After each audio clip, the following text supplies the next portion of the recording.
Saturday Night Theatre.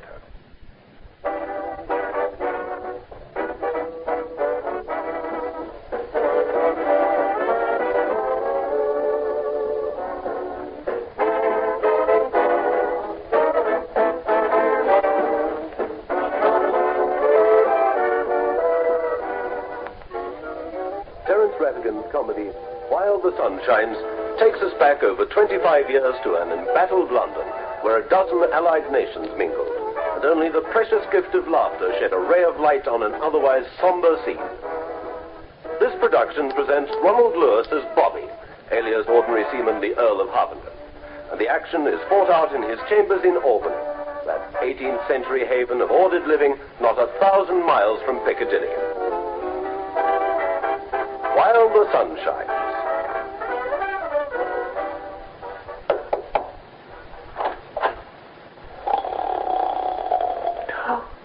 God bless my soul.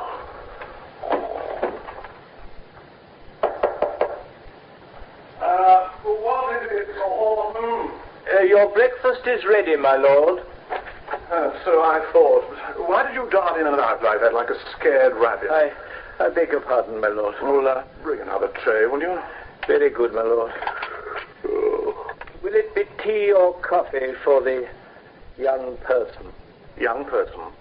Now, Horton, you can't have forgotten I'm getting married tomorrow. No, my lord. Very well, then. Now, will you kindly go into that room, draw the curtains, take a look around, and then come out and tell me how sorry you are? I hardly like to do that, my lord. Go on. Very good, my lord. Young person, indeed.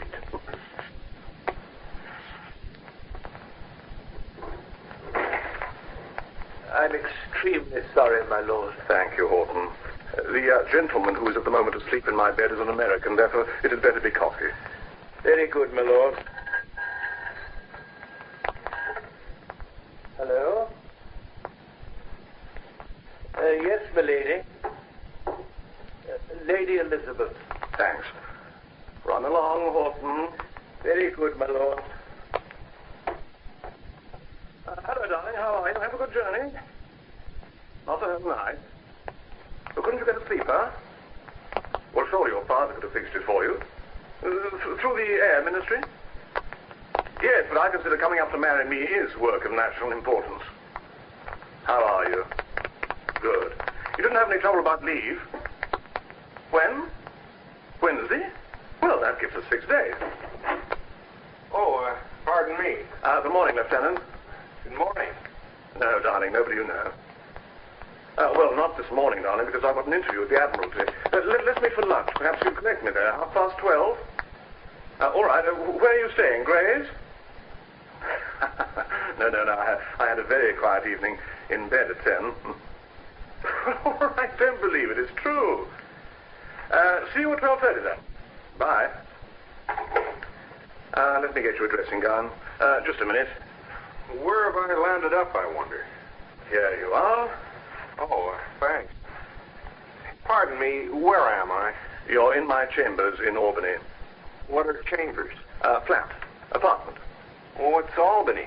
It's a sort of block of chambers, apartments, off Piccadilly. If you'll pardon me again, who are you? My name's Harpenden. How'd you do? Oh, mine's Mulvaney. Glad to know you. Do you mind if I start my breakfast? Yours is on the way. No, go right ahead. Was that your bed I slept in? Yes. Have I been here since 10 last night? What? No. You see, I didn't see any point in volunteering information to one's strictly brought-up fiancée, but one spent half the night in the Jubilee Club. The Jubilee Club? Now, that name seems to pull a plug. Was I there last night? Well, you looked in. And looked out? Well, shall we say your exit was more involuntary than your entrance? It's coming back to me. They gave me the bum's rush, didn't they? Yeah, well, you could put it that way, I suppose. I didn't really see it. One minute you were there doing a pas seul in the center of the floor, and the next minute you were in the street. What happens then? Well, when I left the place about half an hour later, I tripped over you in the blackout. Was I lying there unconscious all that time? Semi-conscious. Knocked out, huh? I don't know. Passed out. Say, listen, how could you tell the difference? I'd rather not go into that at the moment. Okay, only let me tell you, concussion can take some funny forms. Yes, well, I doubt if concussion could take the form of breathing gin fumes in my face and calling me Dulcie. Did I call you Dulcie? Amongst other things. How did I come to do that, I wonder? Oh, not knowing Dulcie, it's hard for me to say. She's my girlfriend back home. So I gather. Well, go on. What happened then? You wouldn't tell me where you lived. At least you gave your address as 856 Orinoco Avenue, Elizabeth City, Ohio. Oh, yeah. That's where I live, all right. Yes, but it didn't help the immediate problem of finding you a bed. So you brought me here? Yes, the porter and I carried you up and put you to bed.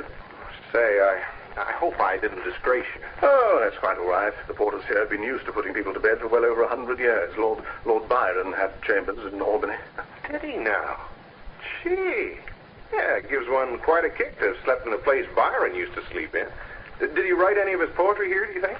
I expect so. So we'll go no more a-roving, so late into the night, though the heart... how does it go on? I'm afraid I don't know. I don't read Byron. Though the heart be still as loving and the moon be still as bright. Imagine you're not reading Byron. Imagine. Well, it's funny, you know. Well, I don't see why it's funny. Quite a lot of people don't read Byron. Yeah, but hell, you live here. Ah, here's Horton with your breakfast. Oh, I don't think I could use it. And not even a cup of coffee, sir? Oh, you better try and eat something. It's supposed to be good for concussion. Okay, I'll try a cup of coffee. Thank you. All right, Horton, you can clear my tray away now. Very good, my lord. You're in the Air Corps, aren't you? That's right. Pilot? A bombardier. Liberators? Yeah, force. Will you be wearing your uniform, my lord? Yes. My best one. I'm going to the Admiralty. Say, are you a lord? Yes. You said your name was Harpenden. That's right.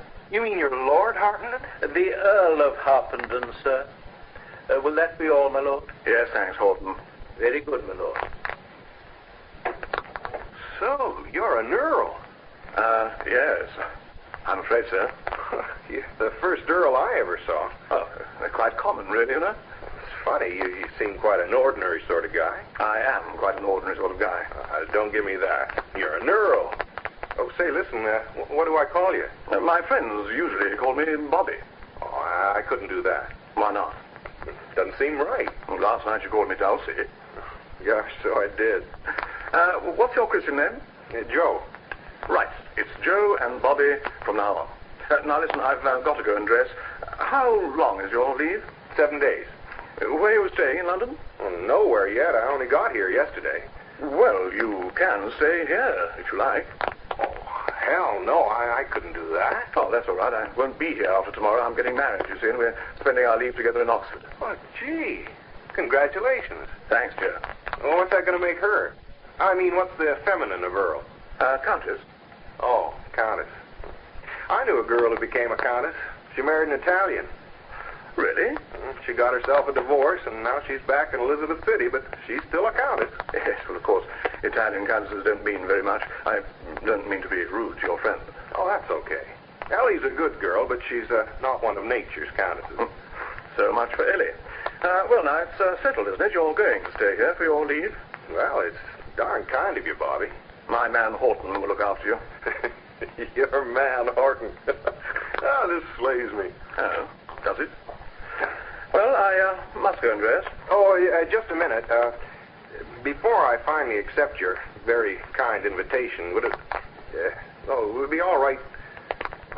You know, a guy might feel kind of lonely at times. And... Yes, that's all right. Horton's very discreet. Oh, it's kind of a hypothetical question anyway. I don't know a darn soul in this town. Oh, don't you? Well, we'll soon fix that. What's your type? Anything special? Under 50. I'm ringing up someone who's very good-looking, very amusing, and mad about Americans.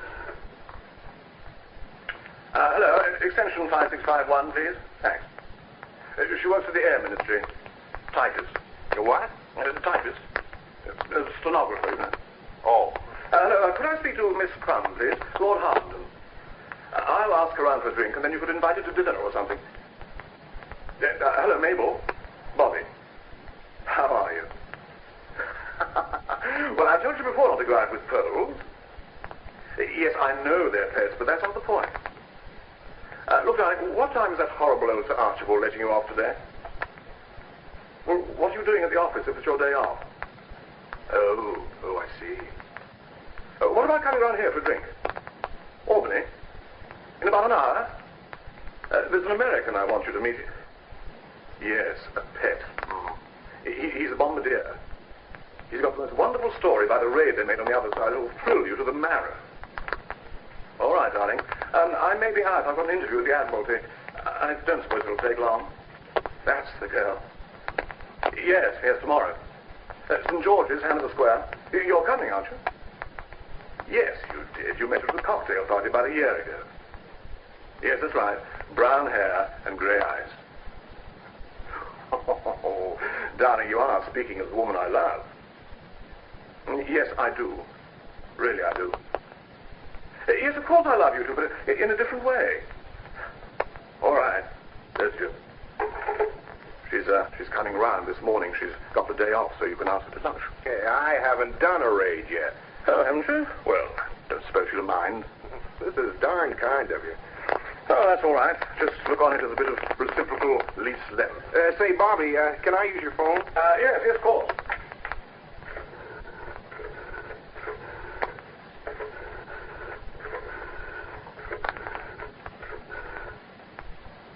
Hello? Can I speak to Colonel Murphy, please? Lieutenant Mulvaney. Was your breakfast to your liking, sir? Oh, yes. Thank you, Horton. I'm glad of that, sir. Hello, Spike. Say, listen, what happened to you guys last night? Yeah, I remember as far as that, but how come I got to a joint called the Jubilee Club, all by myself? Oh, what was she like? Okay, I'll tell you, but you won't believe me. I slept in the same bed with an Earl. No, stupid, an Earl. E-A-R-L, an Earl. Hell no, I wouldn't kid you, Spike. Because he says he's an Earl. Well, you got to believe a guy when he says a thing like that. No, they don't wear crowns, only when they go to Westminster Abbey. I know that. Hey, you, Horton, where are you going for my uniform? I was going to brush it, sir. If I may say so, it badly needs a good brushing. Oh, righty-ho, old fellow. Very good, sir. That was his man, Horton. Doesn't it slay you? The Earl? Well, he's young. Younger than me. You can, too, be an Earl when you're young. Remember little Lord Fauntleroy? You're a disbelieving son of a place called the Albany. Sort of an old-fashioned apartment house, only the apartments are called chambers. Wise guy. Yeah, Lord Byron lived here. Lord Byron. No, he's dead, you ignorant sap. Don't you know anything except how to drive a B-17? This guy's called Harpenden, the Earl of Harpenden. Yeah. A cracking good sort. I'll see you tonight at the club. Okay, bye. Excuse me, sir, did you want your buttons cleaned? No thanks. We don't clean our buttons. Very good, sir. Don't go for a minute. Stay and talk. Sir? How long have you been the Earl's man? I've been with his lordship all his life. Before that, I was with his father. You're not the only man he's got, I suppose. No, sir. We have 2 large country estates, and before the war, they needed a very big staff to keep them up. What's happened to them now? One is a hospital, and the other has been taken over by the Air Force. Oh, that's tough. Tough, sir? Well, I've read a lot about how these English aristocrats are being ruined by the war. Oh, no, sir, we are far from being ruined. Luckily, our money doesn't come from our estates, which will always run at a loss even before the war. What does it come from, then? Ground rents, in London, mostly. Real estate, huh? That's pretty valuable, I guess. Yes, sir, we must be worth all of £2 million, sir. Holy smoke! $8 million? Yes, sir. Probably a good deal more than that. Gee. You know, it doesn't seem right to me that a guy should be worth all that money and not have to work for it. It happens in your country, too, sir. Yeah, I suppose it does. Still, we don't call them earls. No, sir. You mustn't mind me. I'm just an ignorant American. I'm an American myself, sir. I was born in America and had an American father. Is that so? My mother went to New York before I was born. She was a housemaid with the Morgan family there. She married an American opera singer. She did? Well, how come you're not at the Metropolitan yourself? I fancy I inherited my mother's talent rather than my father's. Anyway, I understand he was not a very good opera singer. Well, now, sir, if you'll excuse me, I'd better be getting on with my work. Oh, sure thing. I'm sorry to have kept you. Not at all, sir. Very glad to have had a chat with a fellow citizen. $8 million? What do you know? Do I need a shave? What? Gosh almighty. What's the matter? Your uniform. Mm-hmm. Bell-bottom pants and a little striped collar. Is that fancy dress, or are you just an ordinary seaman? I'm just an ordinary seaman. Tell me, do I need a shave? I guess it'll pass all right. It's got to pass one of lynx-eyed old admirals. Last, I think I do need a shave. Why don't you have a shave, then? I've only got one saw-toothed old razor blade, and I can't get another. Not even for $8 million? Holden, bring my boots down, will you? Say, what sort of a ship are you in? Destroyer? Seen any action? Not much. We sink the odd submarine from time to time. We did have a bit of nonsense at Narvik once, a long time ago. Yeah, that was a long time ago. How long have you been in this racket? 3 years. Gosh, haven't made you an officer yet? Not yet. They may this morning, though. That's what my interview with the Admiralty is about. How come you haven't been up for an interview before? I have been. 3 times. This is an annual ceremony. And they turned you down each time? Flat, my dear Lieutenant, as a pancake. Well, how come, you being his lordship and all that? His earlship and all that I may be, but as I'm reluctantly forced to conclude, I'm also an extremely incompetent sailor. Your boots, my lord. If your lordship will sit down. Thank you, Horton. Well, for Pete's sake. Can't you put on your own boots? Oh, you better get dressed unless you want to receive Mabel Crum in your negligee. Oh, okay. Isn't it customary in the British Navy for a rating to stand up when an officer passes him? I'm very sorry, sir. So I should hope. All right. Carry on, my lord. Gee, wouldn't it slay you? High-spirited young gentlemen, these Americans. Yes, Horton, very. By the way, you've got to look after him after tomorrow. I'm lending him these chambers. Is that wise, my lord? You have some very breakable things here, and I would... Don't worry about that, Horton. He appreciates my things much better than I do. Very good, my lord. Good morning, Horton. Good morning, milady. Lady Elizabeth. Good Lord. All right, Horton. Hello, Bobby. Hello, darling.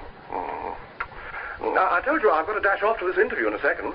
I'm sorry, Bobby. I simply had to fly in and wish you luck. That's very sweet of you. I need it. Well, how are you, poor little thing? Did you have an awful journey? Awful. Didn't you sleep at all? Not a wink. Well, you look very well on it, I must say. Hello? Haven't you lost a stripe? You were a sergeant last time I saw you. Yes, I know. What's the trouble? My CO's a cat. So's my captain if it comes to that. Funny, we're neither of us awfully good at our jobs, are we? Oh, I'm quite good at mine. I just have bad luck, that's all.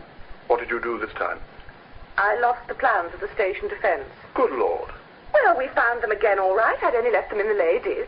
That's nothing at all. What bad luck. You're a beast, but I love you. Do you really? Oh, I don't know about really. You're not beginning to have doubt on our wedding eve. Oh, no, Bobby. It's just that it's easier for you to know about these things than it is for me. Oh, why, may I ask? Well, I've practically never known any other man in my life except you, living up in that awful old northern fastness of ours. I've always loved you, though, especially since you've been a sailor, because you look so beautiful in that uniform with those lovely baggy trousers and that low neck. Your view seems to be shared by their lordships of the Admiralty. Now, you've known hundreds of girls, thousands, probably. No, darling. Just hundreds. So it's easier for you to judge. Judge what? Whether you love me really or not. I love you really. More really than you love Mabel Crum? Well, who's Mabel Crum? Darling, you know very well who Mabel Crum is. So do I. We hear things, you know, even up in Inverness. I have simply no idea what you're talking about. Oh, yes, you have. Darling, how could you? She's awful. Well, how do you know? Even Daddy knows her. I don't see why the fact that she's an acquaintance of Colonel the Duke of Eyre and Stirling should necessarily damn this lady, whoever she is. Well, you know what Daddy's like. Darling, you shock me. Really you do. Do you remember I met this Mabel Crum at a party when you were on leave about a year ago? I pretended not to know anything about it then because we weren't even officially engaged. But I hear now you've been seeing her again. Your gossip, my sweet, is as untrustworthy as your father's racing tips. I haven't seen Mabel Crum for months and months. Bobby. What do you mean, Bobby? I always know when you're lying. You give yourself away every time. How? I'm not going to tell you how. It's a little trick that's going to come in very useful after we're married. After we're married, I shall know the exact minute you start seeing Mabel Crum again. Elizabeth, I consider that a perfectly revolting thing to say. Have you no moral standards of any sort? I don't know. I've never had a chance of finding out. I have a logical mind, and I can't see why, if you see Mabel Crum before we're married, you shouldn't see her after we're married. Shall I tell you why? A little bagatelle called the marriage vow. Do you mean to keep that little bagatelle? I do. Yes, I can see you do. You're not lying now. All right, darling, I'm sorry.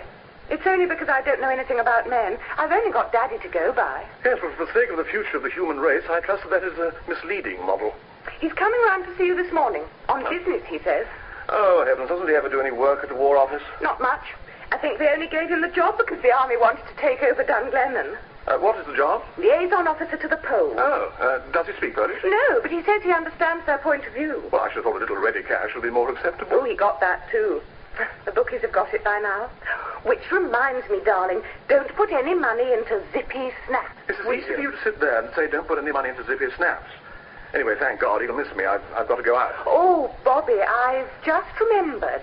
Oh, how awful. I should have told you before. There's someone else coming round to see you this morning. Oh, yes, darling, who's that? Well, I hadn't only asked him to come round either. What do you mean? I told you I had to sit up all night in the train, didn't I? Well, we were 8 in the carriage, and next to me there was the most enchanting little free French lieutenant. Wasn't that funny? Hilarious. Well, anyway, we talked all night, in French mostly, so the others couldn't hear what we were saying. For 10 hours? What about? Oh, all sorts of things. Well, anyway, he was going up to London on leave, and the poor little man had no idea where he was going to stay. So I said that... What's the matter? So you said he could stay here? Yes, Bobby.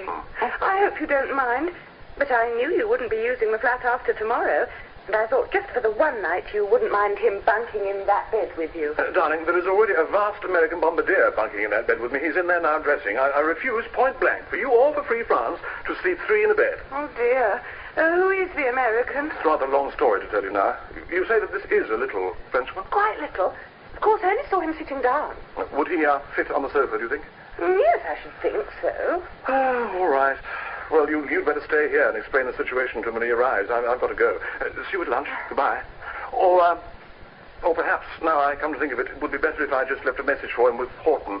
I mean, I don't want to keep you... That's all right. I like to stay here. I've got nothing to do all morning. Oh, splendid. Darling, do you mind if I make a phone call? But I thought you were in a hurry, darling. Yes, but this is something I've just thought of that's got to be done. Official business for my captain. Hello, Air Ministry? Extension 5651, please. Hello, this is Lord Harpenden here. Could I possibly speak to the young lady I spoke to earlier this morning? I forget her name. Oh, yes, of course. That's stupid of me. Terrible head for names. Hello, yes, this is Lord Harpenden. You may remember I spoke to you earlier on a certain matter. I see that you've taken no steps to expedite delivery. Yes, I'm glad of that. Well, the fact is that something has come up that renders the immediate project temporarily inoperative. Yes, that's exactly it, exactly. I'll ring you later. Goodbye. What have you got to do with the Air Ministry, darling? Oh, we work a lot with the RAF, you know, Coastal Command, flying boats, cooperations, all the things these days. Oh, Lord, I'm late. Goodbye, darling. Bye. Oh, gosh, here's your Frenchman. You can entertain him. Morning, Horton. Good morning, Your Grace. Oh, no, it's not. It's Daddy. Good morning. Last. His Grace. Oh, my boy, I caught you in.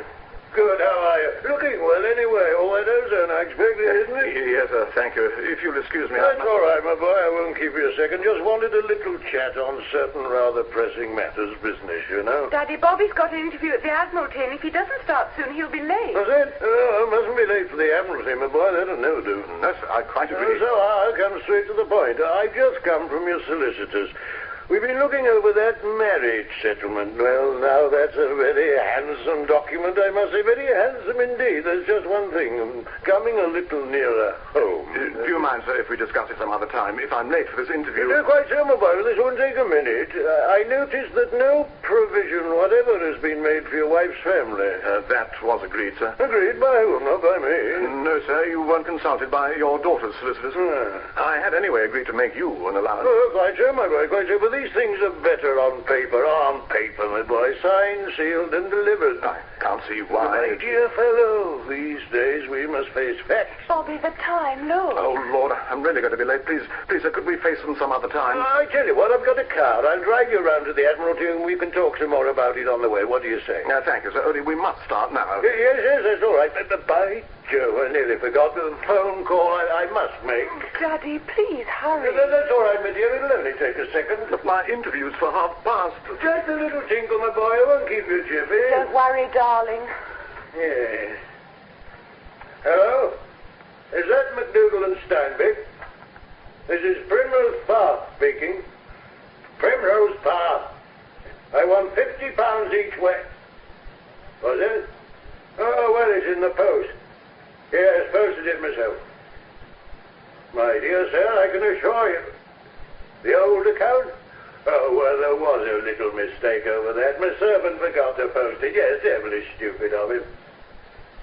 My good man, I presume you know who I am? Oh, you do. Well, really, that's nice treatment, I must say. Very well, then. I shall remove my custom elsewhere. And a very good day to you, sir. Upon my word. Oh. Daddy! Damn lotting yahoos. McDougal and Steinbeck. Eh? Oh, give me the hall porter, please. Hello, Barker. This is the Duke of Ayr and Sterling. Will you put half a crown each way on Bernadotte in the 3:30 for me? Yeah, that's right. Yes. When I see you. Oh, all right, my boy. We can go off now. Quite ready? Yes, sir. Hey, wait a minute. You can't go to the Admiralty looking like a scarecrow. Your collar's all crooked. Oh, here, darling. You fix it. There, darling. It looks sweet. Lieutenant Colbert. Oh, heaven help us. Good morning. Hello. How are you? Lovely to see you. Make yourself at home. I've got to go. Hello. This is my father, Lieutenant Colbert. Enchanté, monsieur. Enchanté. Hurry up. Il fait chaud aujourd'hui, n'est-ce pas? Oui, monsieur, je l'ai remarqué moi-même. Votre figure me semble familière.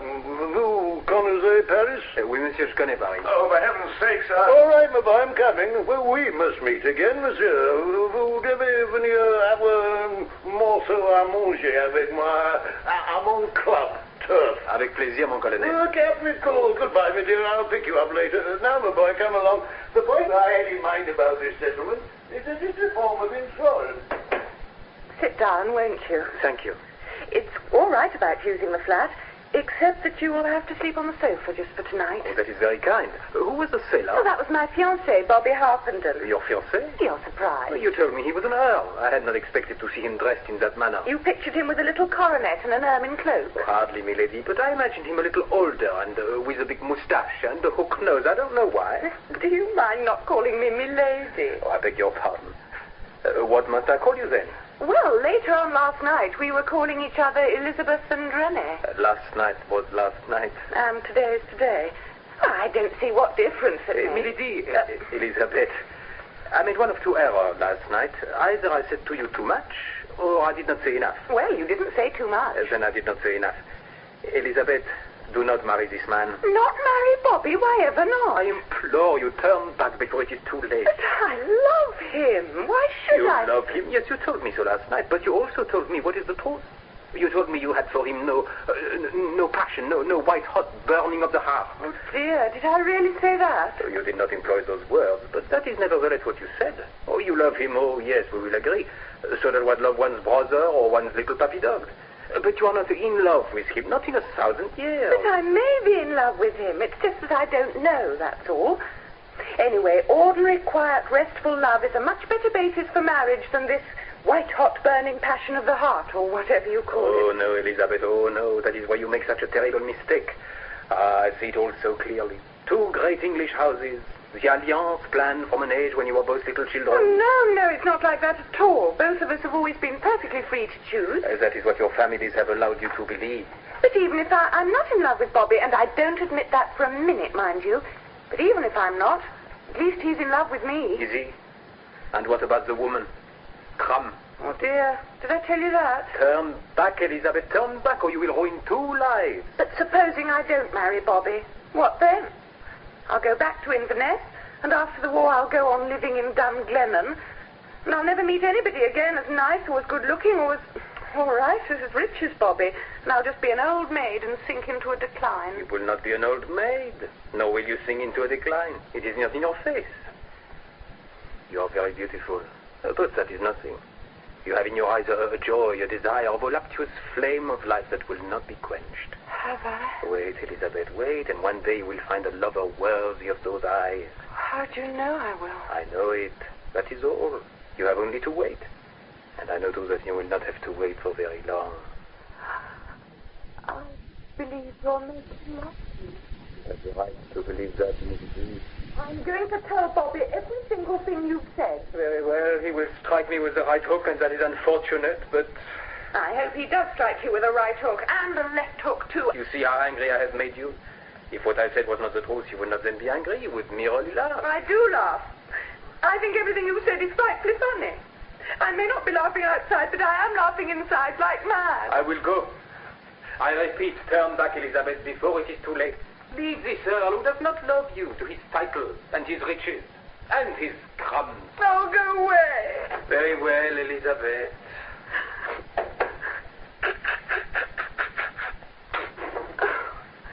Well. So, you finally showed up. Hello. I guess I better introduce myself. My name's Mulvaney, Lieutenant Mulvaney. How do you do?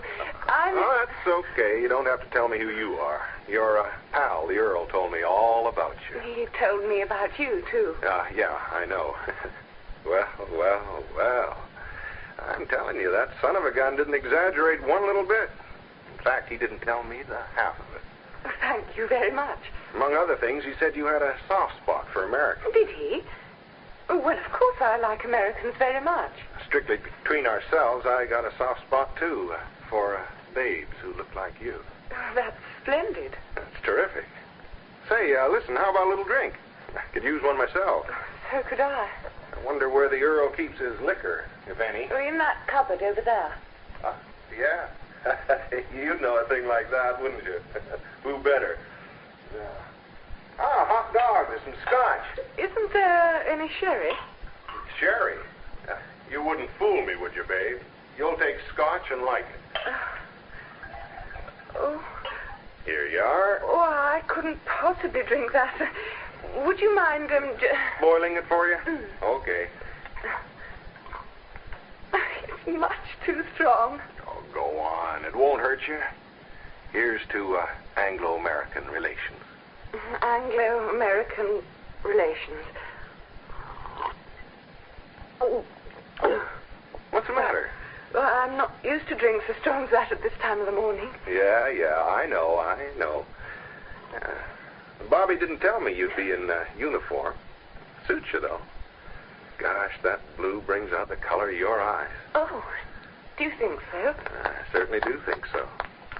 That's one fine little pair of eyes you got yourself there, Sergeant. Are you, Sergeant? No, just a corporal.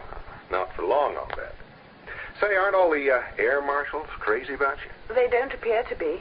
There must be a lot of blind old sourpusses. Now, if you were in the Army Air Corps... What would happen? You'd be a general.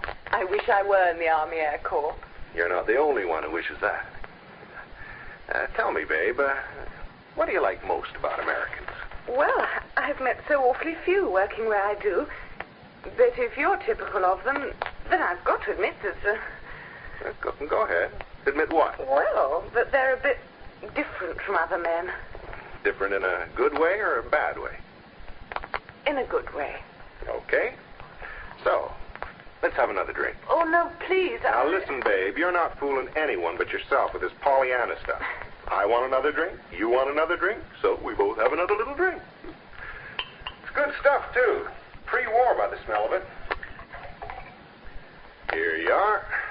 Bottoms up this time. Or as you say, no heel taps. Oh, dear, I'd much rather not. Now, listen. If you haven't finished that drink by the time I finish mine, I'll put you over my knee and spank the life out of you. I believe you would, too. You bet your sweet life I would. Now, here's to even closer Anglo-American relations. Even closer Anglo-American relations. Oh, there. That's the girl. Now then, should I tell you about that raid? Oh, yes, do. Well, there we were, upside down. Nothing on the clock. Enemy fighters swarming all around us. Oh, how awful. So, what did we do? What? Come a little closer, I'll tell you. What did you do? Well, we righted the ship, beat off the fighters, and returned to our base. Riddled with holes. Riddled with holes. How wonderful. No, I didn't mean a thing. Well, it was. It was wonderful. Did you get the congressional thing? Come again? The Congressional Medal of Honor. Oh, that. No, they're thinking up something else for us, as a matter of fact. Isn't that wonderful? Oh, it's nothing. Hey, how do you work that radiogram? You should know. Oh, yes, I do. I'll show you. Come on, let's dance. All right.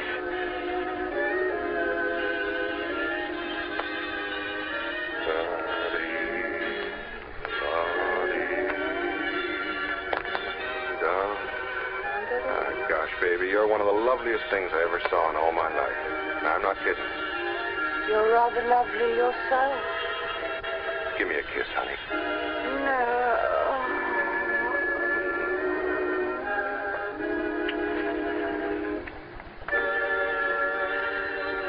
Oh, I suppose I better answer that. Hello? No, he's out. Who? Mabel Crum? Oh, yeah, I'll tell him. What was that name again? Yeah, that's what it sounded like. Oh, holy smoke. Oh, who was that? No one at all. Don't you want to go on dancing? Well, as a matter of fact, I got a rush, you know, this minute, to see my colonel. I'm late. Oh. That's right. I'm sorry I kept you waiting. Hope you haven't been bored. No, Daddy, I wasn't bored. Not bored at all. Not even the teeniest little bit bored. Good night, Daddy. I'm going to go to sleep. God bless my soul. What an astonishing thing.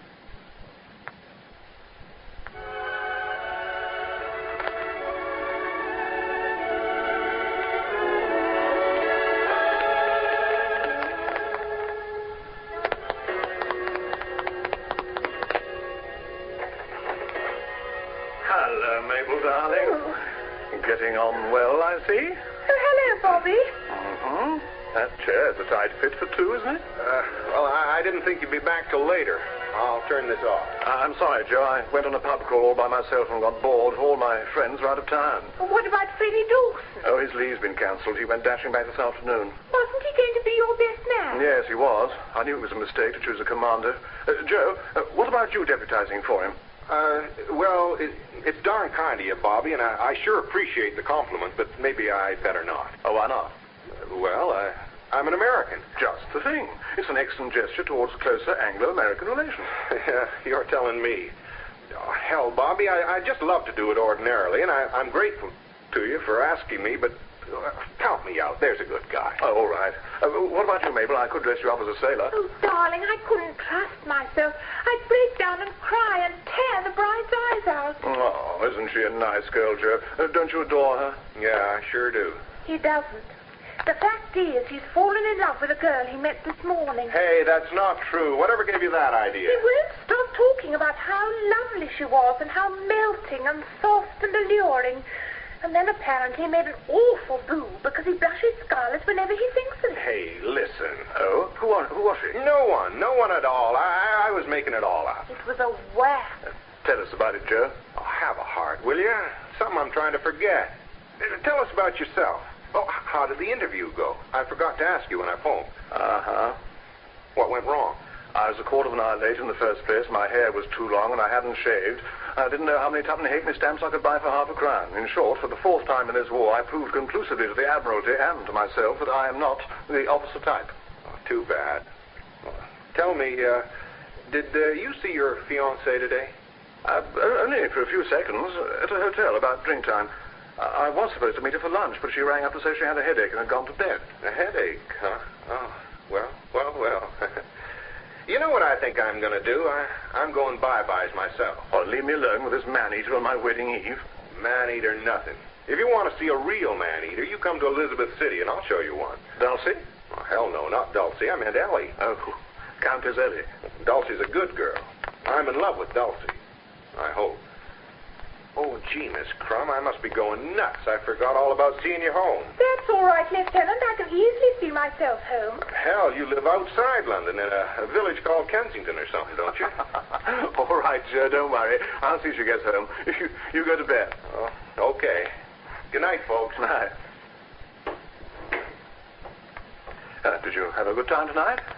What did you do? Oh, we went to the theatre and had dinner afterwards. It was really awfully sweet. Very distrait, though.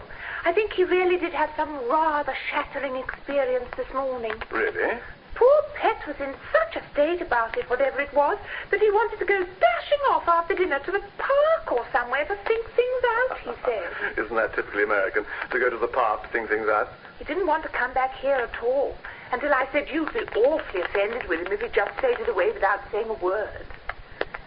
Between you and me, I think we were both of us delighted to see you barge in. I'm sorry about that. Why?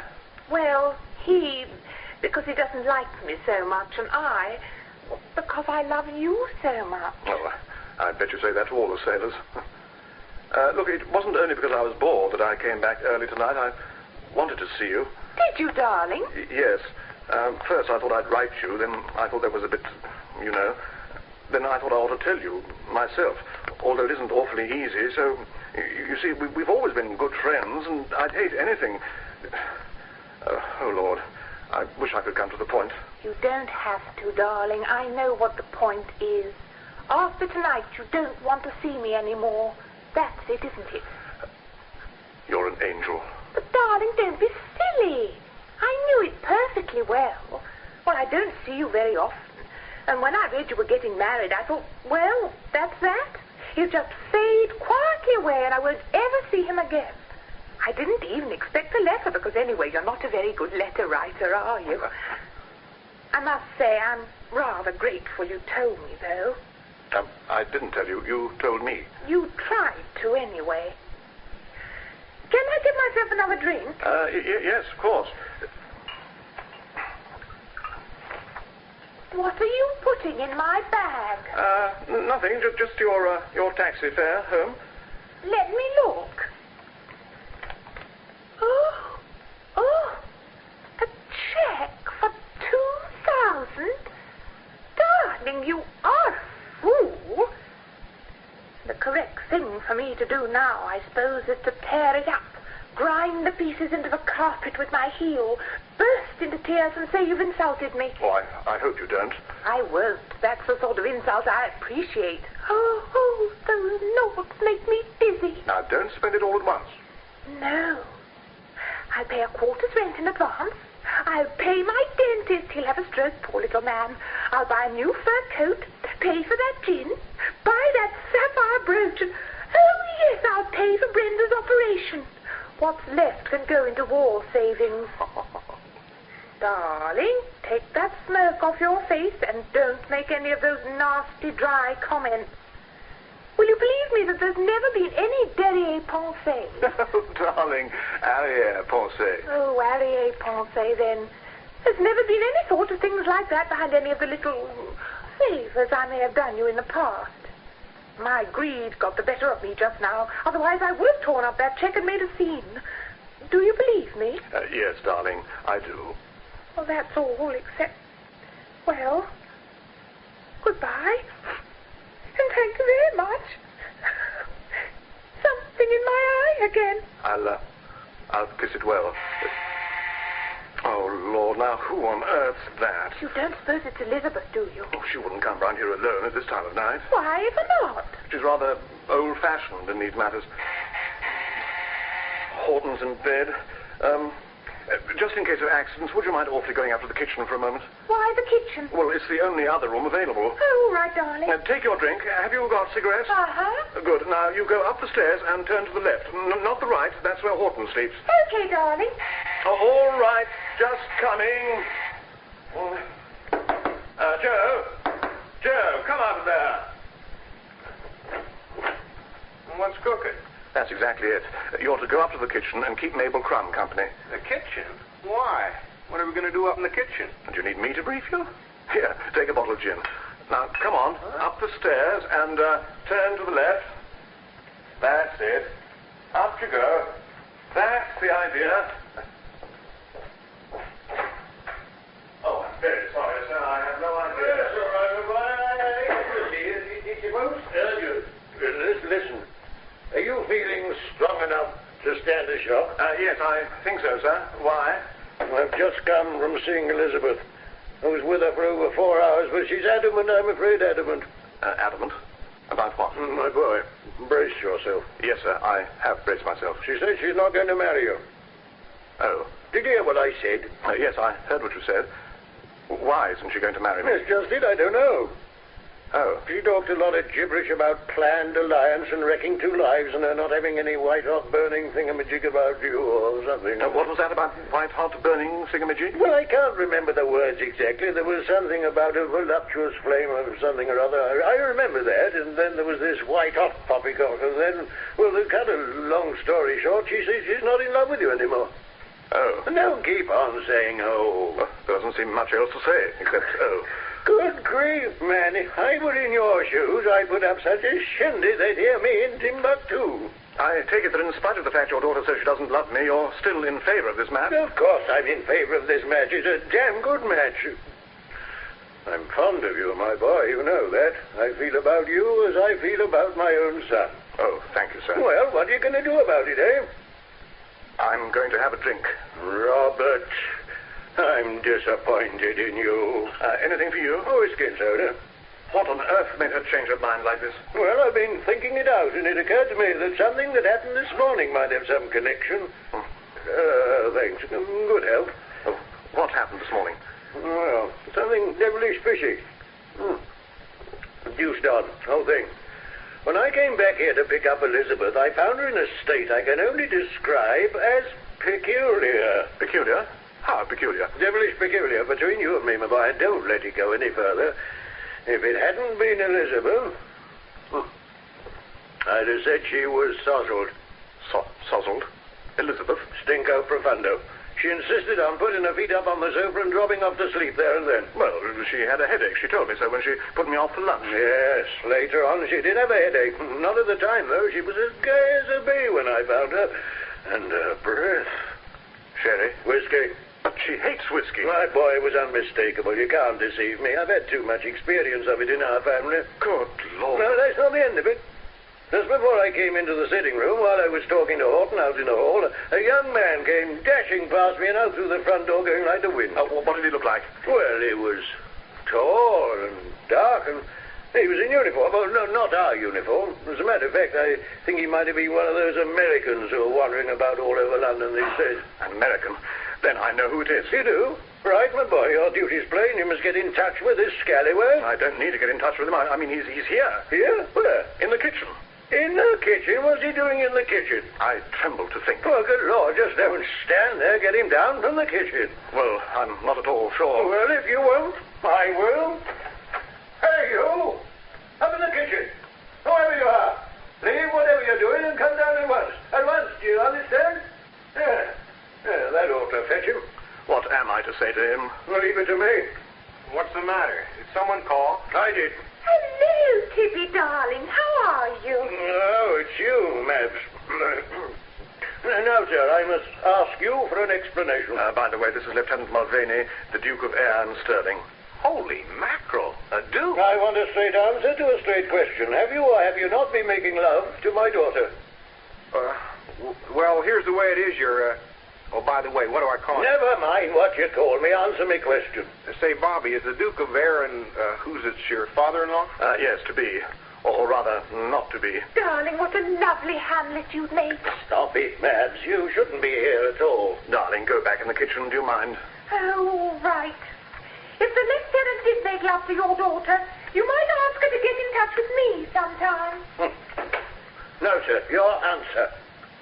Well, Duke, I guess the answer's yes. I did make love to your daughter. Joe. I'm sorry, Bobby. I should have told you, I guess, but I didn't have the nerve. You see, Duke, I thought your daughter was Mabel Crum. What? Oh, Lord, of course. Yes, I see it all now. Joe, I forgive you for everything. But whatever it was you said to Elizabeth has had the effect of making her say she won't marry me. It has? Well, can you beat that? I may be very obtuse, but I must ask why this gentleman thought my daughter was Mabel Crum. Joe, run and see who that is. I'm out to everybody. Oh, sure thing.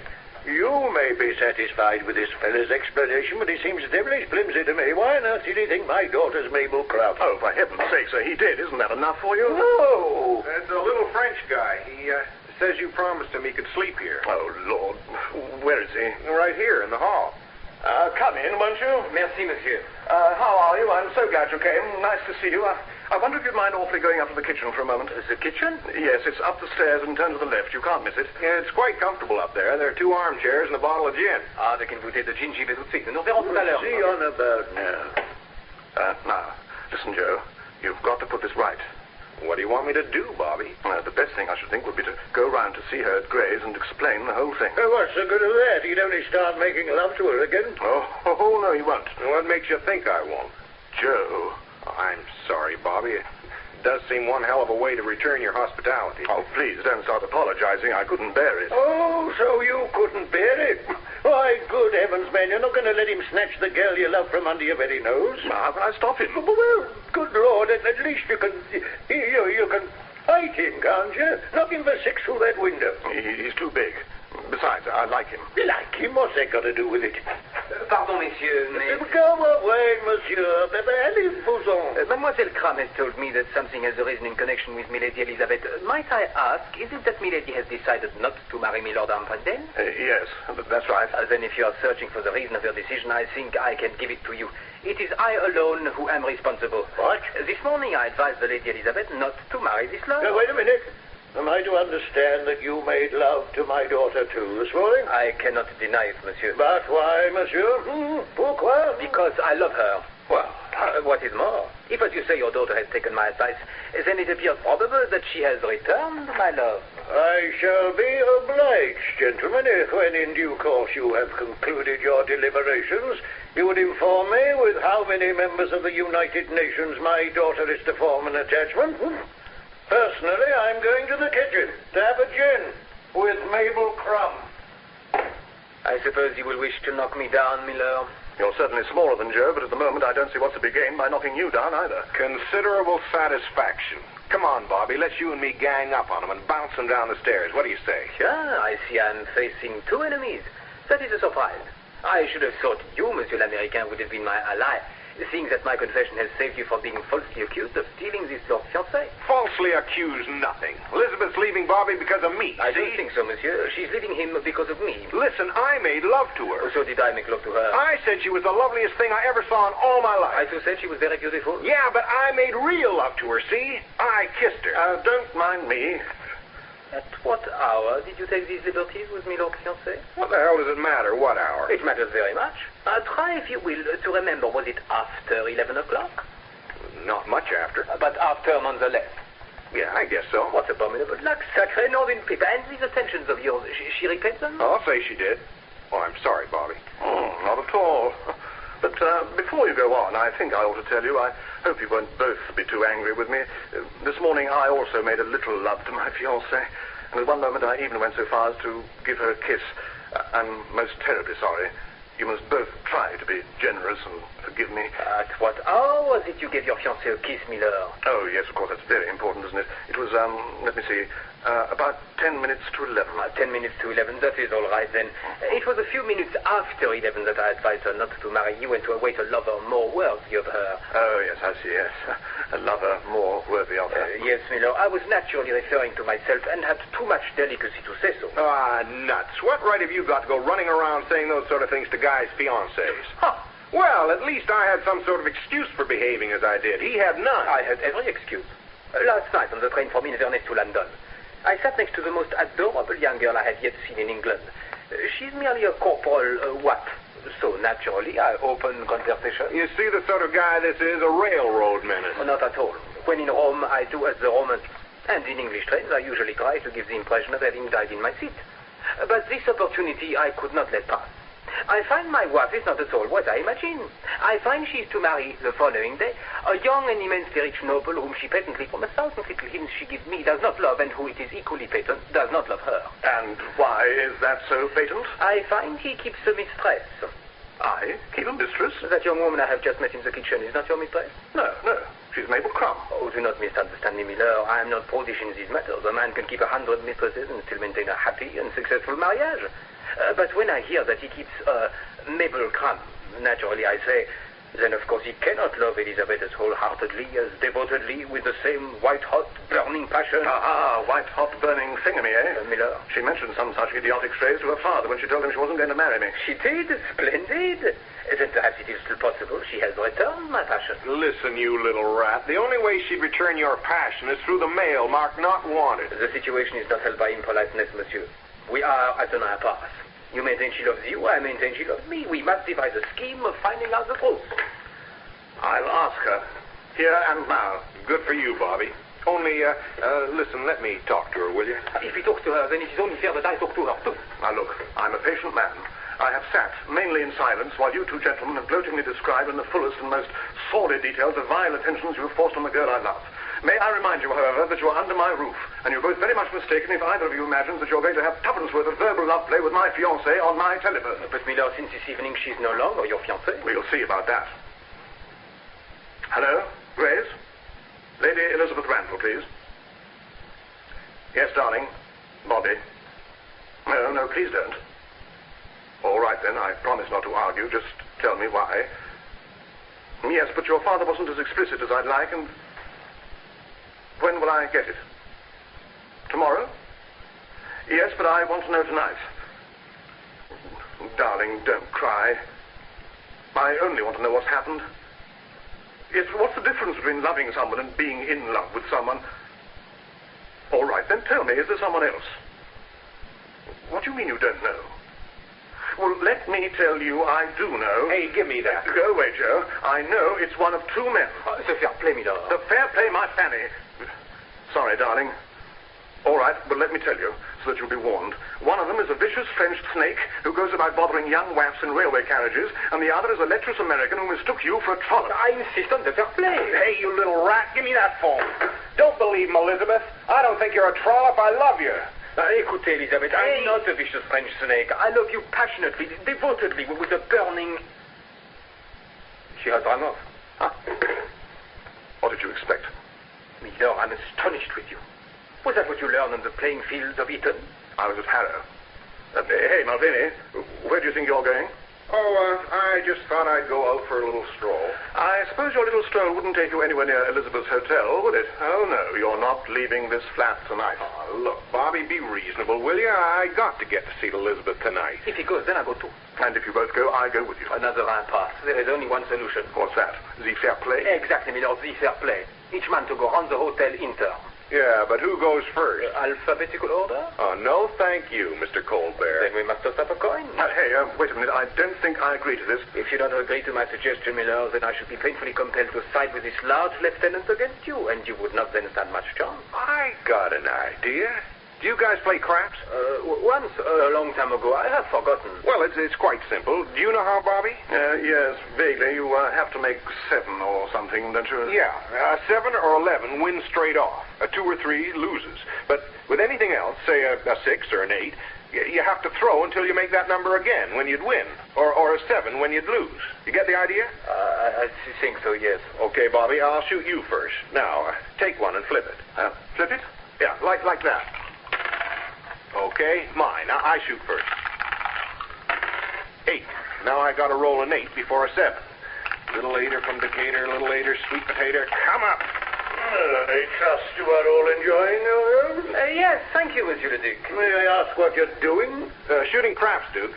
I gather you settled to your mutual satisfaction that unimportant little problem on which you were engaged when I left you? Well, in a sense, this game is going to settle that. Come up, little 5 and 3. Come up, little 4 and 4. Do you mean to tell me you're playing craps for my daughter? We are playing to decide who proposes to her first.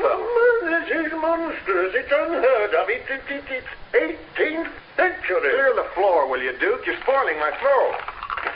There she is, 4 and 4. Okay, Frenchie, now it's you and me. Take one and flip. Well, would you believe it?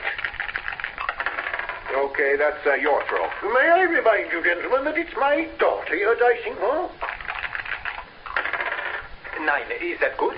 Not very. Can win, though. Try and throw another. A 4 and a 5 or a 6 and a 3. That won't be easy. 4. 8. That's nearer. Near 7, too. 10, 6. He has to throw a 9 before he throws a 7, eh? That's it, Duke. You know, poor old chicken Artop lost a fortune at this game in Miami. He's not the only sucker who's done that, Duke. Yeah, I haven't played craps for years.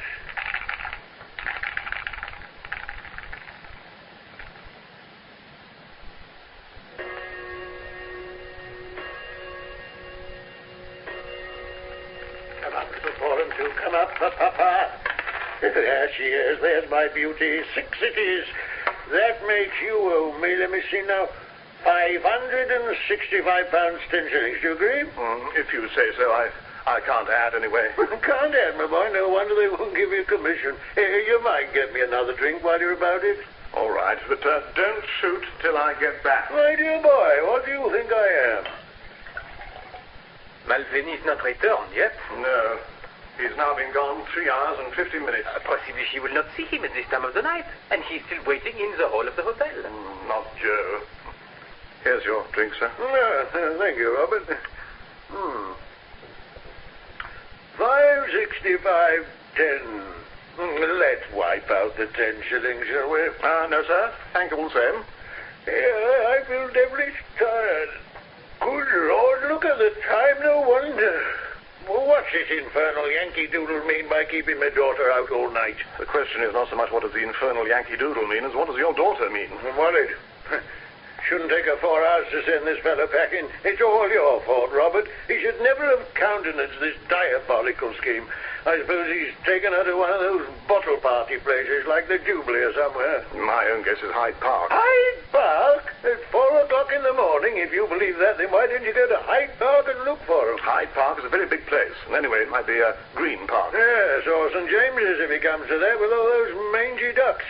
Well, there's nothing for it but to wait for this fellow to come back, I suppose. I'll go and lie down on your bed for a bit, I think, all right? All right. Unless you care for another roll. No, sir. Thank you. What about you, monsieur? Pardon, monsieur? Voulez-vous rouler avec moi un peu? Comment? It's all right. The Duke only wants to know if you'd like to throw dice with him. I see. Oh, thank you, monsieur, but I never gamble, I'm afraid. You don't, eh? I noticed a few hours ago you had no qualms about gambling for my daughter. For such a stake, I would gamble all I had in the world. And exactly how much, if I may ask, is that? In money, about £20. £20. Quite so, monsieur. I hardly think we need say any more. May I ask you... what? To stop marching like a tiger in a cage. You make me nervous. Good. But why are you in such a state? You don't really love her. I do love her, Dash, and I refuse to be treated like an old sock. Why should she hurl me into the dustbin just because some rollicking American makes a pass at her? Who does she think she is? No, this is more the spirit. The nerve of it, the night before our wedding. No thought for me at all. Just because she has her head filled with some idiotic blush-making sentimental slush by a ridiculous little French pickup. Bravo, this is magnificent. The utter insane selfishness of it. She knows quite well I had to go to my captain and beg him on my knees, on my knees, mind you, for special leave to get married. She knows quite well how difficult it is for me to get this leave because of that little trouble I had over my last 48. And there she is, gallivanting about the park with a great big beefy brute of a bombardier, while I, her true fiancée, am left alone to face disgrace and degradation, my social life ruined, my naval career blighted before it's begun. Bravo, bravo. It is a fine race. Well done, Milord Bobby. What's all the noise about? Oh, good Lord. What are you doing here, Mabel? I don't know. I thought perhaps you could tell me.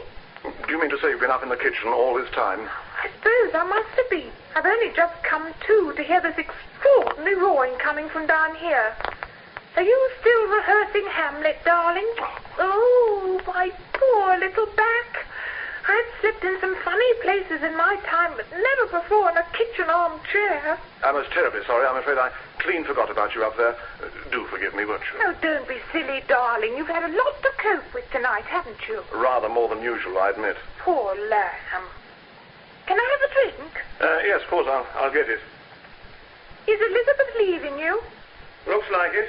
For, Monsieur here? No, mademoiselle, for Lieutenant Mulvaney. Oh, that's one better, I suppose, but she still must be cuckoo. Perhaps she's not thinking in terms of pounds, shillings, and pence, mademoiselle. I never suggested she was. I meant she was cuckoo because the man she's turned down is 10 times more attractive than the man she's turned him down for. Possibly you are prejudiced, mademoiselle. I'm never prejudiced about men. Why, look at Bobby. What more could any girl want? Oh, you just like sailors. That's your trouble. Here's your drink. Precious. Like sailors? Of course I do. Oh, I'll just finish this, then I'll start my long trek home. How are you going to get to Kensington at this time of night? We'll never get a taxi for you now. Oh, that's all right. I can walk. No, of course you can't walk. I know. You can go in Horton's bed. What about Horton? He can go on the sofa. What about myself? Yes, well, there's nothing else for it. You'd better go in with me. It hardly looks as if Lieutenant Mulvaney is going to honor me with his company in my bed tonight. I'm beginning to learn the meaning of the term gentleman. Just a minute, Mabel. I'll get you something to sleep in. Bobby's terribly upset, I suppose, about Elizabeth. Surprisingly so, mademoiselle. Why surprisingly? He's in love with the girl. His grave, thank heavens, is in a repulsive-looking coma. Here you are. Blue, to match your eyes. Mabel, my dear, will you marry me? Why? Because I love you very much. Why else? Because we get on well together, and I think you'd make me a very good wife. Yes, darling. Why else? Because if I don't marry someone this leave, I'm going to get into trouble with my captain. Bobby, you are heaven. You don't really want to marry me. Can't you think of anyone else? No, there isn't anyone else. With $2 million and a title, you can afford the very best. I don't want the very best. I want you. I mean, of course, if you'd rather not. Bobby, my precious, you don't think any girl in her senses would turn you down, do you? One girl has. She's not in her senses. I am. Still, before I definitely commit you, hadn't you better think hard and see if there really isn't someone you'd rather marry than me? All right. No, there's only Lucy Scott, and she's taller than I am. She's an awfully nice girl, though. Yes, but I don't think I like her awfully. Well, of course, if you don't like her awfully... No, there really is only you. Do marry me. If I say yes, you won't try and back out, will you? No, of course not. Whatever happens? Whatever happens. Promise? Promise. I don't want to be made what I believe is called the laughing stock of London. All right, Bobby, darling. I'll marry you. Thanks. Awfully. Permit me to congratulate you both. Were you there all the time? I ought to have sent you up to the kitchen. I'm glad you did not. I have never before attended at an English proposal. I would not have missed it for the world. Tell me, darling, is he being rude? Yes, of course he is. But let me tell you, Monsieur What's-Your-Name, I've been proposed to by hundreds of Frenchmen in my time, as well as all sorts of Poles, Czechs, Norwegians, and the rest. And I'd far rather have an honest, straightforward English proposal like Bobby's than all that hand-kissing and arm-stroking and mademoiselle is so intoxicating stuff that you people hand out. So now you know. In theory, you should work out very well. And in practice? My dear friend, you have my very, very deepest, best wishes. Oh. Well, anyway, they can't put me in irons now, can they? I'll just nip upstairs and turn Horton out of bed. Les Anglais sont tout à fait fous. Tout à fait.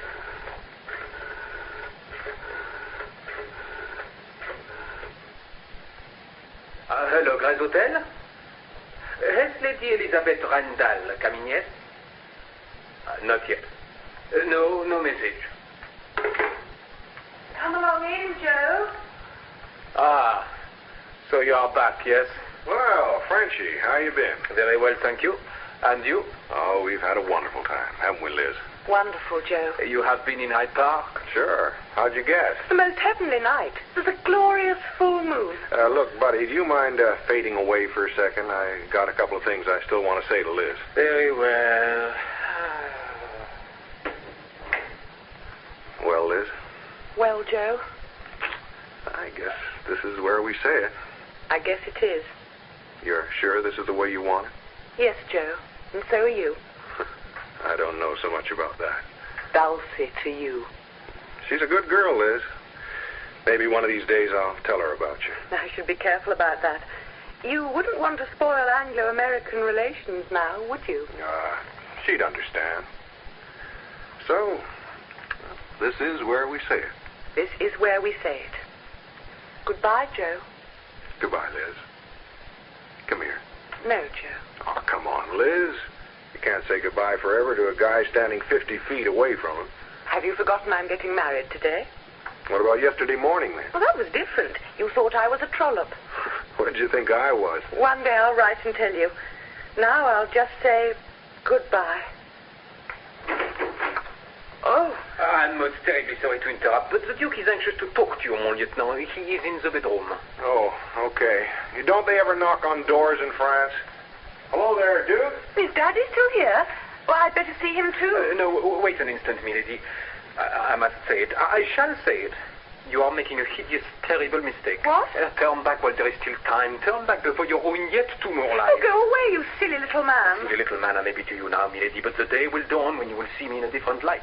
Well, what is this American to you? Nothing. No more than a single evening of voluptuousness. Oh, is that all he is? Don't pay any attention to him, Joe. Oh, hello, Daddy. I say this is capital news. Capital, so you come to your senses at last, have you, my dear? I never doubted it. I know you too well. Headstrong, like to kick over the traces once in a while. But no harm done. Just like your mother. There never was any truth in that Charlie Babington story. Yes, Robert. Robert, my boy, let me be the very first to congratulate you. Thank you, sir. You're a sly dog, Robert, I must say. How'd you pull it off, eh? That's what I want to know. Well, it wasn't awfully difficult. Just a minute, Daddy. I don't think Bobby can possibly know what you're talking about. Oh, Joe, you tell him, will you? Okay. Yeah, Bobby, Elizabeth has turned me down flat because she says she's now quite sure she's in love with you. Oh. Darling, is that all you're going to say? Just Don't worry, old girl. That's all he ever says, whatever you tell him. Isn't that so, Robert, my boy? Yes, yes, sir. Go on, Robert, you old stick. Just go ahead and tell her how happy you... Darling, can you lend me a hand, please? Oh, do tell me. I know. Back to the kitchen. That was Miss Crum, wasn't it? Yes, dear. Little Mabel Crum. A very decent sort. In pyjamas, too. Fancy. Now, you mustn't get hold of the wrong end of the stick, old girl. As a matter of fact, Mabs has been popping in and out all evening, hasn't she, boy? Yes, monsieur. Certainly has, Duke. Oh, now, don't you start saying, oh, now, look here, old girl. Mabs is a sweet little child, and we're all very fond of her, but she means nothing in the world to Robert. Does she, my boy? Yes, sir. Or rather, no, sir. I mean... Well, go on, out with it. Does she or does she not? Well, you see, the fact is, I've just asked her to marry me. You what? It is true, monsieur. I heard him. I even, I'm afraid, encouraged the match. Will you kindly keep out of this, you interfering little jackanapes? Qu'est-ce que c'est, jackanapes? Qu'est-ce que c'est? Jacques, don't tell him, someone. Imbecile. You're an interfering little imbecile. Allez-vous-en, retournez au kitchen. Imbécile? Par exemple. Now, Robert, what's this all about? Must be out of your mind. You say you've asked Mabel Crum to marry you? Yes, sir. But in heaven's name, why? Well, I thought it was rather a good idea. A good idea to marry Oh, that Daddy, there's little... no point in going on like this. Take me home, please. In a minute. No. You had a perfect right to do what you like, I suppose, Bobby. After all, I did turn you down. Elizabeth, Come on, Daddy. All right, my dear. I'm sure I don't want to stay another minute in the house of a raving madman. Come along. I didn't make love to her, you know. Oh, didn't you? Why not? She wouldn't let me. Congratulations on getting yourself engaged again. Thank you. I'm going to murder that wretched little Colbert. You and me both, brother. Here he is. Tiens, I see I'm faced by the Anglo-Saxon bloc again. Well, it has been a full night. I think, Milord Bobby, I shall avail myself of your kind invitation and stake out a claim on your bed. Is he sleeping in our bed? Yes, he is. Come on, Joe. After you, monsieur. Mais que voulez-vous? You'll see. Eh bien, vive la France.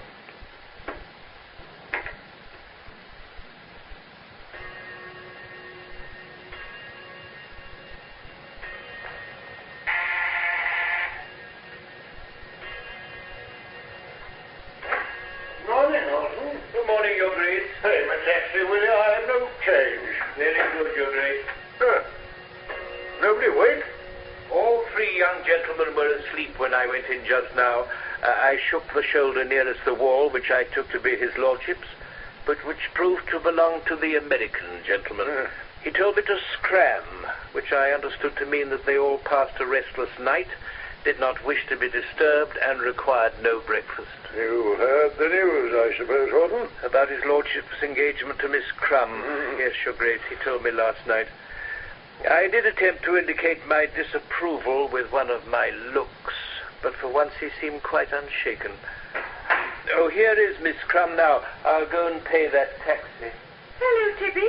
It was you at the door, was it? Yes, Babs. Good morning. I came round specially to see you. Did you, Tibby? How sweet of you. No, it's not sweet of me at all. I want to talk to you seriously on a most urgent matter.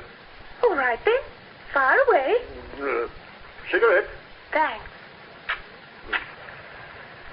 Go on, Tibby. Don't keep your interest, Ben. Well, I hardly know how to begin. Mads, have you ever heard of Zippy Snaps? Yes, of course, Tibby. Don't you remember you showed me one once? It didn't work. Didn't it? Astonishing thing. 40 zipper, I suppose. Anyway, it's a wonderful invention, my dear. It'll revolutionize women's dress. None of this tiresome zipping and unzipping. Just snip, snap, there you are, ready to go out.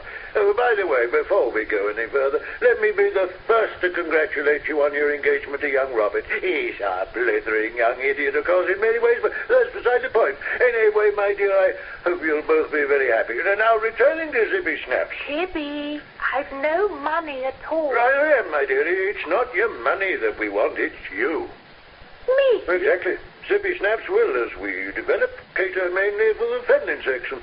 I, as chairman of the board of directors, have always maintained that what the board needs is new blood, and if possible, feminine blood. You want me on the board of directors? We do, my dear.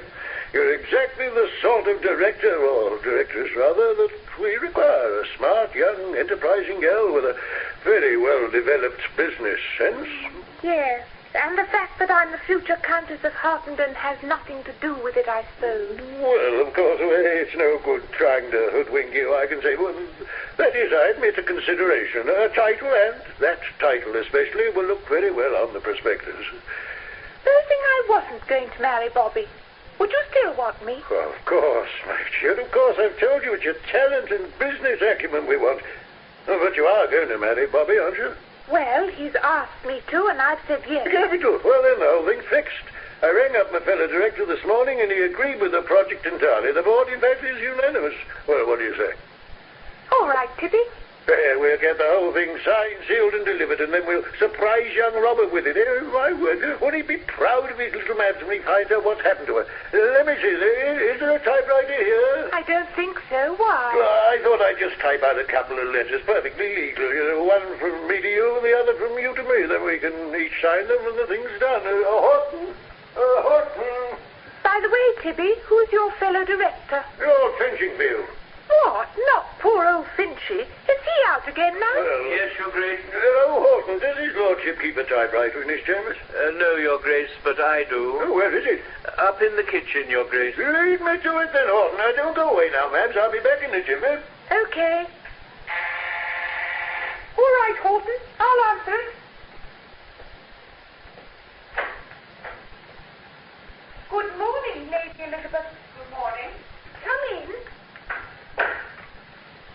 I thought it was you. Couldn't you get here any sooner? I came as quickly as I could. I had to finish my packing. I'm glad you did come anyway.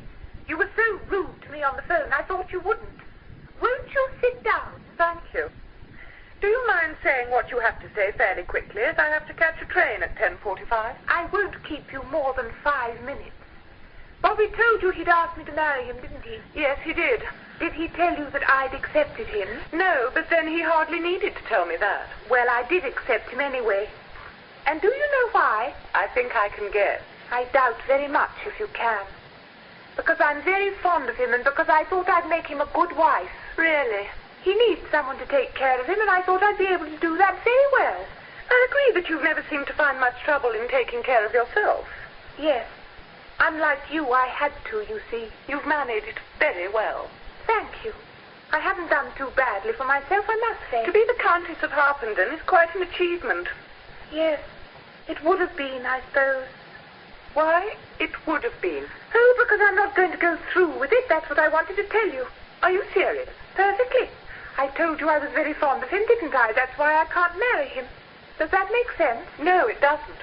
It does really, if you think it out. Look, Ducky. Oh, sorry, Lady Elizabeth. You can't imagine anyone behaving as badly from your standards as I do without, well, financial considerations being involved, can you?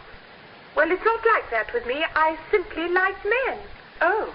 Now, last night up in the kitchen, I told Bobby that if I married him, I'd stay faithful to him, and I meant it. But this morning, in the cold, clear light of dawn, I just knew I couldn't go through with it. I must say I'm surprised. My dear, I'm amazed. But there it is. I'm throwing your Earl back in your face. Do you still want him? I don't know. He still wants you. Is Bobby in there? All the allies are in there. Do you think you could get him out without waking the others? I'll try, but it won't be easy. Oh, by the way, if you're getting married this morning, it's very unlucky to see him. Married this morning? Or have you put all the guests off? Oh, no, we didn't have time. They're going to make an announcement. Well, that's fine. If you hurry, you can still make it. It's a pity to disappoint all the guests. Oh, yes, but, I don't know.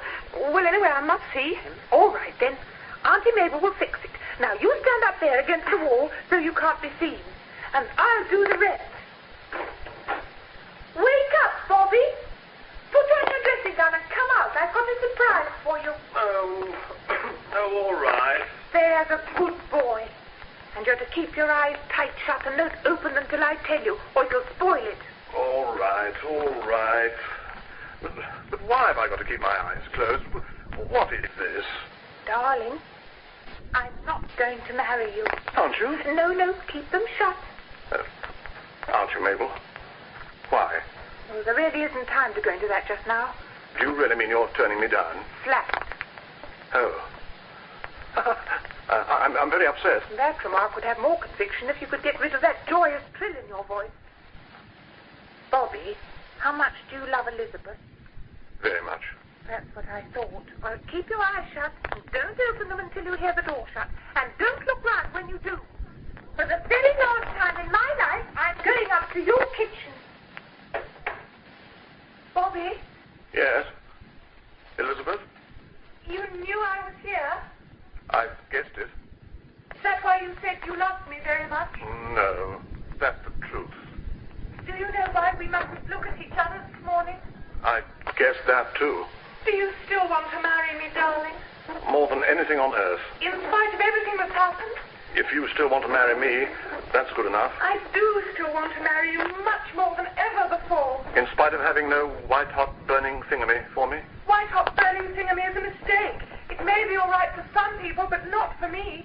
I think I ought to warn you that I'm a doomed man. Doomed, darling? To what? Extinction, I think. I don't mind, provided we both get extinguished together. That's by far the nicest thing you've ever said to me. I can think of a nicer thing I might say. It's true, too. What's that? I'm in love with you, Bobby. Yes. That is even nicer. Oh, don't look round. I'll see you in 5 minutes' time. In church. Goodbye. Goodbye. Gosh. Hey, you two, wake up. Help me dress. I'm getting married. Horton, bring my boots down. Iron my collar. And step on it, for heaven's sake. Hey, what's all the noise about? What has happened? I'm getting married. Yeah, I know. You don't know. You can't possibly know. I've had no time to iron your collar, my lord. Is it very urgent? Of course it's very urgent. I'm getting married in 5 minutes. Hell, 3 minutes. Out of my way, you two. Got to get dressed. Who is his lordship marrying in 3 minutes? Search me. Oh, confound this Jersey. Does one get married in a gas mask? Depends on who you're marrying. Oh, we did. I mean, does one carry a gas mask, full dress and all that? Do you know, Horton? I fancy not, my lord. I'm not sure if the rule applies to ratings, of course, but my brother, who is a lieutenant commander, did not carry his at his wedding. Oh, all right, Horton. Jump to it, man, for heaven's sake. Hey, wait a minute. He wants to know who you're marrying, and so do we. Didn't I tell you? Elizabeth? I'm most relieved, my lord. You'll be leaving for Oxford after the wedding? Yes, Horton. Very good, my lord. Gee, Bobby, I don't know what to say. I'll take it as said. Thanks, Joe. I, on the other hand, do know what to say. England has once again muddled salt. I say, Horton. Just a moment, Your Grace. We're very busy. Oh, gosh, is that old poop here? Quick, into the bedroom, both of you. If you're coming to the wedding, you've got to get dressed. What the devil's going on? Hello, sir. See you in church. See me in church? Now, what the dickens did he mean by that? I've no idea, Tippy. See me in church? Has the boy gone off his rocker? Yes, Ducky, I expect so. Oh, well, here are the papers. Where do I sign? The bottom, here. Mabel Crum. Oh, Horton. Oh, excuse me, Your Grace, please. What on earth's the matter with Horton? Oh, darling, I don't know. Sign that nice letter. Oh, yes, of course. Let's see. Pardon me, Duke. What? Hey, Bobby, which drawer's that ring in? Right-hand top. Okay, I got it. Thanks, Duke. You infernal cowpunchers. Everyone gone raving mad in this house this morning. Go on, Tippy, I'm late to the office already. There it is, madam, my dear. Signed, sealed, and delivered. Mabel, darling, smooth my collar. There you are. Oh, Bobby, isn't it lovely? I've just been made a director of Zippy Snaps Incorporated. Have you, Mabel? Aren't you a clever girl? I've had the most wonderful time. What with your 2,000 and being made a director. 2,000? That's a neat little engagement present, I must say. What does he mean? Oh, I don't know, darling. I think he's batty this morning. Goodbye, Bobby. Oh, aren't you coming? No, I've got to go to work. Oh, goodbye then, darling. You've been an angel. Not really. I just made an awful muck of it, I know. I wish you were coming to the church. You better not. I might suddenly change my mind. Goodbye, Bobby, dear. Goodbye, Tippy, darling. See you on the board. Why do you wish she were coming to the church? Why did you say you'd see me in church? What's all this church nonsense? Well, heavens, don't you know? No, what? I'm marrying your daughter. You're married back. God bless my soul. When? 2 minutes ago. Hey, Mabs! Mabs, wait a minute. I want to see you, Mabs. Hey, listen, Bobby. I'm going to be your best man, aren't I? On the contrary, he agreed that it was I who had the first claim. First claim, nothing. I like that after doing your level best to gum up the entire work. I to come up the works? Who was it who rendered the bride insensible from drink? Say, listen, there's only one way to settle this. Craps. Here we are. The fair play. Very well, the fair play. Little 9 for Caroline, 5 and 4. Hit that floor. What's going on here? They're playing to see who's going to be best man. God bless my soul. What next? Come up for baby. Baby want to be best man. This baby wants to be best man. Which do you fancy, Robert, my boy? France or America? I don't care. Well, you take America, then I'll take France. All right. 500? Right. 500. Good. Monsieur, I put a monkey on you. Comment, monsieur? Je m'étais sans vous. So play up, monsieur, for the sake of the entente cordiale.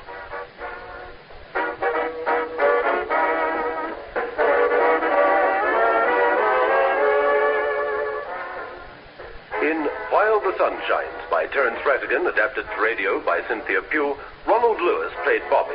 Horton was played by Lockwood West, Mulvaney by Warren Stanhope, Elizabeth by Kate Coleridge, Colbert by Philip Monet, Mabel by Margaret Wolfett, and the Duke by Peter Pratt. The play was produced by Archie Campbell.